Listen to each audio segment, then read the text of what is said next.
Perkenalkan, nama saya Senia Francisca dengan NIM 19111110454 dari kelompok 4 kelas A 2019-1. Nah, di sini saya akan melakukan pembuatan video ujian skill lab pemeriksaan fisik pada sistem muskulos skeletal, mata ajar keperawatan medikal bedah 3. Baik, selamat menyaksikan. Baik, nanti kita akan melakukan orientasi kepada pasien. Assalamualaikum, selamat pagi Bu. Selamat pagi Sus. Perkenalkan, saya perawat Senia Francisca, biasa dipanggil perawat Senia. Saya bertugas pada sesi ini dari jam 8 sampai jam 12 malam. Sebelumnya apakah benar dengan Bisri? Ya benar. Jadi saya cek dulu dengan identitasnya ya Bu. Ya benar ya dengan Bisri. Baik Ibu, seperti kontrak waktu kita lalu, bahwasanya kita akan melakukan pemeriksaan fisik pada sistem muskuloskeletal atau pemeriksaan pada otot dan juga sendi ya Bu. Nah, tujuannya untuk mengetahui apakah terdapat kelainan pada otot dan juga sendi. Baik Ibu, untuk waktunya itu sekitar 10 sampai 15 menit akan duduk sedia. Saya baik Ibu, yang pertama itu kita lakukan anamnesa, di mana nanti saya akan memberikan beberapa pertanyaan, bisa Ibu menjawabnya ya Bu. Baik Ibu, sebelumnya ataupun saat ini apakah Ibu merasakan nyeri? Tidak. Baik, pasien mengatakan tidak mengalami nyeri. Nah, jika mengalami nyeri itu bisa dilanjutkan dengan PPASD. Selanjutnya yaitu informasi deformitas atau bentuk. Nah, itu apakah terdapat luka ataupun bentuk. Lalu selanjutnya disfungsi. Nah, di sini apakah terdapat kaku, cacat atau kesulitan dalam bergerak. Lalu selanjutnya saya akan menanyakan pasien. Lalu Ibu sebelumnya apakah Ibu pernah mengalami riwayat terdahulu, mengalami trauma ataupun tumor Ibu? Tidak. Dan keluarganya juga tidak mengalami ya Bu? Tidak. Oke, baik. Selanjutnya setelah itu kita lanjut ke pemeriksaan fisik umum. Yang pertama dilakukan adalah pemeriksaan umum. Yang pertama itu kita lakukan cek TTC terlebih dahulu, itu tekanan darah, suhu, nadi dan juga pernafasan. Lalu selanjutnya kita cek tubuh pasien dan tubuhnya apakah normal atau tidak. Lalu setelah itu kita lihat ketika pasien datang cara berjalannya apakah normal ataupun dikencang ataupun digendong. Nah, selanjutnya adapun kelainan pada saat berjalan itu ada antal gait, ada static gait dan juga ada terdelen gait. Baik, selanjutnya kita lakukan pemeriksaan tonus otot, di mana di sini kita akan lakukan pemeriksaan tonus otot, yaitu bisa mengikuti perintah dari saya ya. Boleh diangkat tangannya Bu. Nah, nanti saya akan memberikan penekanan, Ibu bisa menahannya ya Bu. Memberikan penekanan. Oke, baik, di sini pasien mampu mengangkat tangan dan juga mampu menahan penekanan yang diberikan. Nah, berarti itu poinnya 5. Nah, baik, selanjutnya perawat melakukan pemeriksaan atrofi otot. Nah, di sini saya akan mencontohkan terlebih dahulu, di mana tangan diposisikan lalu dirasakan pada bagian otot. Nah, baik Ibu. Nah, di sini saya mendapatkan pergerakan otot.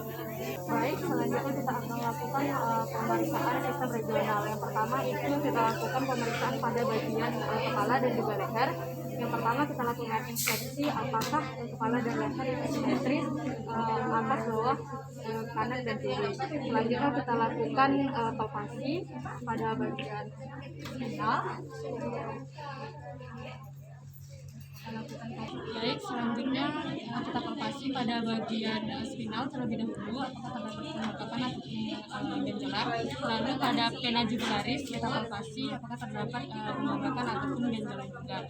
Lalu kita palpasi juga pada bagian kelenjar tiroid apakah terdapat pembengkakan ataupun benjolan. Nah, di sini tidak terdapat pembengkakan dan benjolan. Lalu setelah itu Ibu bisa mengikuti perintah saya ya Bu ya. Sekarang itu kepalanya Bu di bawah, sampai kanan, kiri. Apakah Ibu merasa nyeri Bu? Tidak. Baik. Nah, selanjutnya kita akan lakukan pemeriksaan pada bagian bahu, di mana diinspeksi terlebih dahulu apakah bahu kanan dan kiri itu simetris atau tidak. Lalu setelah itu kita akan lakukan palpasi pada bagian bahu. Ya, kita palpasi bagian bahunya. Apakah terdapat pembengkakan atau benjolan. Lalu selanjutnya kita lanjut ke ekstremitas. Boleh direntangkan tangannya dulu. Oke, difleksikan tangannya. Oke, kita lihat apakah ada pembengkakan atau benjolan. Lalu selanjutnya tangan sebelahnya kita lakukan, kita fleksikan, lalu kita lihat apakah ada, kita rasakan apakah ada pembengkakan atau benjolan. Nah, di sini tidak terdapat pembengkakan dan juga benjolan. Baik, ibu bisa mengikuti perintah dari saya ya bu ya. Boleh ke atas tangannya ibu. Oke, baik, ke samping, ke bawah, ke belakang. Baik, apakah ibu merasakan nyeri bu? Baik, nah selanjutnya kita akan lakukan pemeriksaan pada siku. Baik, di sini kita lakukan, kita inspeksi terlebih dahulu pada bagian sikunya apakah terdapat pembengkakan ataupun benjolan. Lalu setelah itu kita akan lakukan palpasi pada bagian siku. Kita rasakan apakah terdapat pembengkakan ataupun benjolan. Selanjutnya tangan sebelahnya, tangannya. Baik, di sini tidak terdapat pembengkakan ataupun benjolan. Kita lanjut, selanjutnya kita akan lakukan pemeriksaan pada bagian pergelangan tangan. Dan di sini kita palpasi terlebih dahulu apakah terdapat pembengkakan atau tidak. Lalu setelah itu kita lakukan palpasi apakah terdapat pembengkakan atau tidak. Baik, selanjutnya ibu bisa mengikuti perintah dari saya ya bu ya. Boleh tangannya ke bawah bu. Samping. Oke, baik, apakah ibu merasakan nyeri? Selanjutnya kita akan lakukan pemeriksaan punggung. Kita inspeksi terlebih dahulu apakah ada semacam atau tidak. Lalu setelah itu kita lakukan palpasi pada punggung dari spinal terlebih dahulu. Kita palpasi apakah terdapat pembengkakan ataupun benjolan sampai ke lumbar. Nah, setelah itu kita lakukan inspeksi juga pada spinal D3. Kita lakukan palpasi apakah kita merasakan nyeri bu?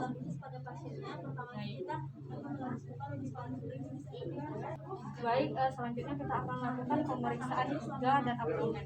Nah, di sini kita akan melakukan palpasi pada iga. Dari iga kita lakukan palpasi sampai ke abdomen. Lalu setelah itu kita lakukan penekanan pada abdomen. Itu bisa bernafas baik. Di sini tujuannya untuk mengetahui baik. Setelah itu kita lakukan pengukuran pada kaki apakah sama panjangnya atau tidak. Nah, kita lakukan pengukuran. Ya. Jika mengalami kemerahan tidak bisa memberikan syarat terlebih dahulu. Kita lakukan pengukuran dari meliosis sampai ke siat. Kita lakukan juga selanjutnya dari meliosis sampai ke pusat. Baik, di sini sama berarti normal. Nah, baik, selanjutnya kita akan lakukan pemeriksaan khusus, di mana yang pertama itu pemeriksaan uji palen. Ibu boleh duduk, Bu? Video. Baik, selanjutnya kita akan lakukan uji palen. Ibu bisa mengikuti perintah dari saya ya bu. Ini bu. Oke, ini. Baik, ini. Ditunggu sampai 60 detik. Nah, apakah ibu merasa kesulitan bu? Baik, berarti kalau tidak kesulitan berarti hasilnya negatif dan pasien tidak terkena sindrom tinel karpal. Baik, selanjutnya kita lakukan uji tinel, di mana melakukan perkusi pada bagian pergelangan tangan seperti ini. Baik, kita akan lakukan kepada pasien. Ibu, kita lakukan perkusi 3 kali. Apakah ibu merasa kesemutan ibu? Tidak. Baik, berarti hasilnya negatif. Baik, selanjutnya kita akan lakukan pemeriksaan refleks patella. Boleh berbaring ya terlebih dahulu. Baik, selanjutnya kita akan lakukan refleks patella. Di sini saya tekuk untuk pasien, lalu saya akan melakukan pengecekan. Oke, baik. Di sini refleksnya baik. Selanjutnya kita akan melakukan pemeriksaan tanda balon pada bagian lutut. Kita lihat apakah ada tanda balon atau tidak, atau pembengkakan dan benjolan. Lalu kita palpasi atau melakukan penggoyangan pada bagian lututnya, apakah terdapat tanda balon atau tidak. Nah, di sini tidak terdapat tanda balon ataupun pembengkakan. Selanjutnya kita akan lakukan pemeriksaan pada engkel. Di sini kita palpasi terlebih dahulu apakah terdapat pembengkakan ataupun benjolan. Lalu setelah itu kita lakukan palpasi, kita rasakan apakah terdapat benjolan ataupun juga pembengkakan. Kita periksa juga sebelahnya. Boleh digerakkan kakinya, Ibu. Atas, boleh. Boleh digerakkan lagi, Bu. Oke, baik. Di sini tidak terdapat pembengkakan dan juga benjolan. Lakukan terminasi kepada pasien. Baik, Ibu. Tindakannya sudah selesai. Bagaimana perasaannya, Ibu? Oke, baik. Pertemuan kita cukup sampai di sini ya, Bu. Sebelum saya menutup pertemuan kali ini, apakah ada yang ingin ditanyakan? Baik, jika tidak ada, saya permisi ya, Bu. Assalamualaikum, selamat pagi, Bu. Baik, sekian dari video saya. Lebih dan kurang saya mohon maaf. Wassalamualaikum warahmatullahi wabarakatuh.